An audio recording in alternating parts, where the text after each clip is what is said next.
A lot of farmers are interested in making the change to regenerative farming, or at least to begin taking small steps that lean toward better soil and crop management, both for the health of their fields and for the consumer's sake. But there are three things that are keeping people from making the switch. For one, overhauling the entire system that's been running and earning for generations is hard, and it can cost you money, especially if you're working with soil that's been depleted of all of its nutrients. Which brings us to the second factor: old habits die hard. If you've done things a certain way for long enough, well, it's difficult to wrap your head around another way overnight.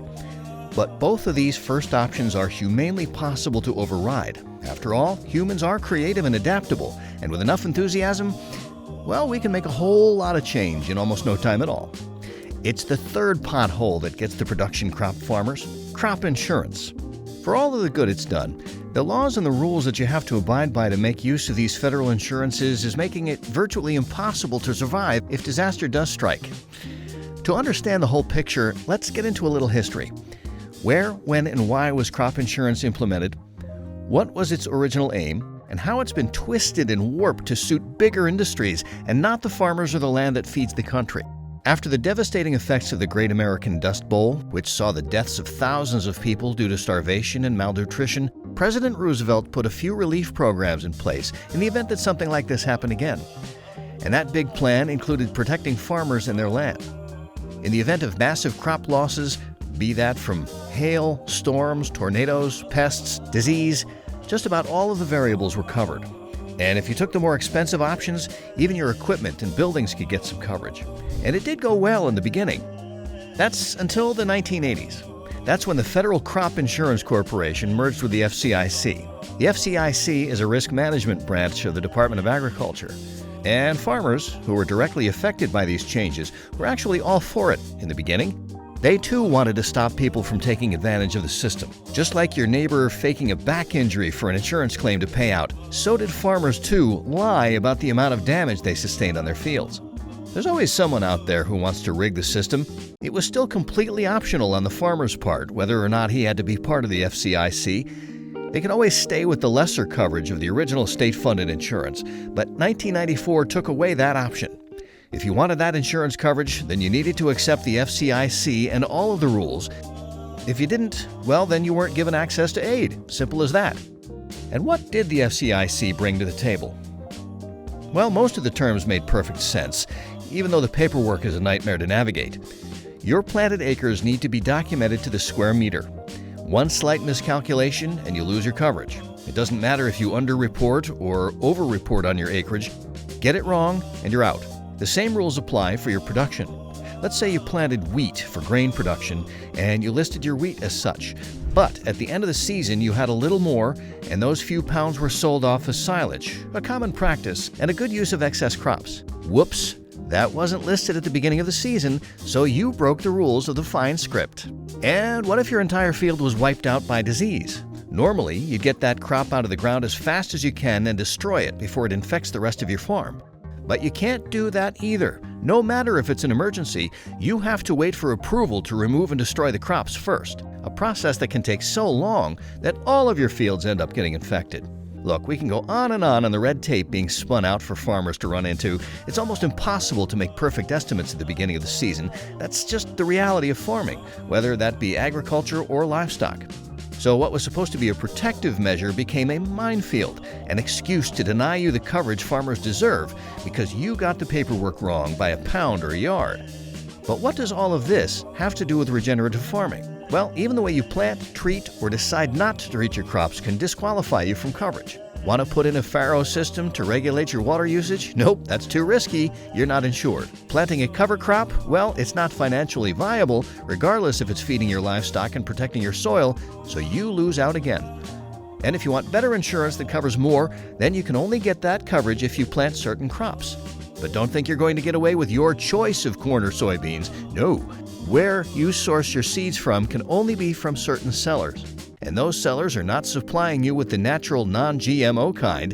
It's all the Frankenstein varieties that we've been trying to avoid in the first place. Not treating your crops with pesticides and fungicides is highly discouraged. Not using poison makes you a liability, so your insurance will be at the lower end if you manage to qualify at all. So now, with all of these ridiculous rules in place, well, there isn't much incentive for farmers to seek out solutions of their water waste, to intercrop, or even to lay down ground coverage. Just getting through the hoops to do the bare minimum when it comes to better soil management is honestly just too much of a headache to even try to navigate all on its own. Never mind trying to find loopholes that can allow you to have at least some semblance of freedom when it comes to running your land. But if you're looking for incentives and rewards, there's plenty of that if the FCIC decides that you're eligible to test out whatever new variation of a crop they want testing out. The problem is that a lot of these federal institutions are heavily funded or supported by privately owned companies. For the FCIC, they're practically owned by private insurance companies, and the private insurance companies are buddy-buddy with other big players. Okay, so we know that this is all sounding like a tinfoil hat theory, but it's not a theory at all. It's actually not even hidden or disguised. The companies that are invested in getting more GMOs on the market and their contracts with the federal government's been pretty well documented, so no one's being secretive about it. And at the end of the day, you don't have to plant the seeds or practice according to their guidelines, but if you don't get to be protected in the event of a loss. And you'll be handsomely rewarded if you play along. So what option do you think farmers who are working in an already difficult profession are going to take? The one that's going to offer them at least some protection. As of right now, if you want to go your own way and practice on your own terms, well, there isn't an insurance company that'll cover you. If your acreage is big enough, well, then you can hope to approach an outside company or investor who has an interest in regenerative practices. But out of all of the fish in the pond, good luck getting noticed. Companies and institutions who are interested in organic and regenerative farming are mostly driven by consumer demand, and they seek out farms based on their location and how cost-effective it's going to be for them. And then you're stuck with someone else's red tape all over again. D-Climate, Arbol, Unilever, and the Nature Tech Collective are some of the few companies actively funding studies in the regenerative space. Or you can go rogue completely and carve out your own market on your own terms and put your worries about disaster in the hands of a higher power or savings if you can. There is business for you out there and enough consciously supportive individuals and businesses that will be happy to sell your product. But you can't be relying on large chain stores and federal funded programs to get your crops where they need to go. It's going to rely heavily on your ability to market yourself and your product. And at the end of the day, the data is what's going to give organic practices the push it needs.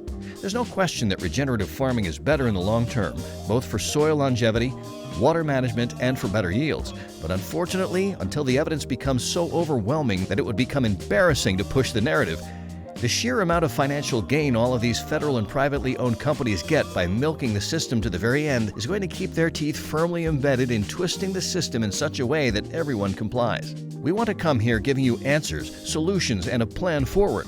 But it's very difficult to be optimistic when the odds are stacked against you. There just aren't a lot of ways to approach agriculture regeneratively without losing your insurance. So let's focus on the things you can do. The thing you have to realize is that it's all about risk assessment. That's why insurance companies are so hard up about the seeds and the methods. Everything in the last 100 years of farming, as unethical as we might think it is, has proven that there will be a certain percentage of yield at the end of the season if the genetically modified seeds and the pesticides are used, regardless of what the conditions are. So they encourage those surefire ways to get at least some return. But planting wildflowers on the outskirts of their fields to bring in pollinators isn't infringing upon their rulebook. The unused field that doesn't fall on insured land can play the base for your regenerative farming. After a handful of seasons, you've got proof that it produces well consistently, giving you a reasonable argument to support that field in the future. In other words, the risk decreases every year that the field produces, and the numbers prove your argument. And activism is forcing change too. Where Pharaoh systems were actively dissuaded just 10 years ago, it is now accepted. And for pesticides, you'll have to find an effective alternative, and one that you can prove works. The options aren't perfect, but man, they are so much better for the environment, your overall soil health, and the long-term negative effects than synthetic options are. Depending on the insurance company, a lot of organic pesticides are accepted now. You just need to consult the approved lists that they have and seek out those options. For botanical insecticides, you can look at pyrethrin, neem oil, rhodonone, and sabadilla. Options for mineral-based protections that lean away from synthetics are diatomaceous earth, kaolin clay, and sulfur. All of them target a wide variety of creepy crawlies wanting a bite of your crops, and the mineral-based compounds act as fungicides and acaricides too.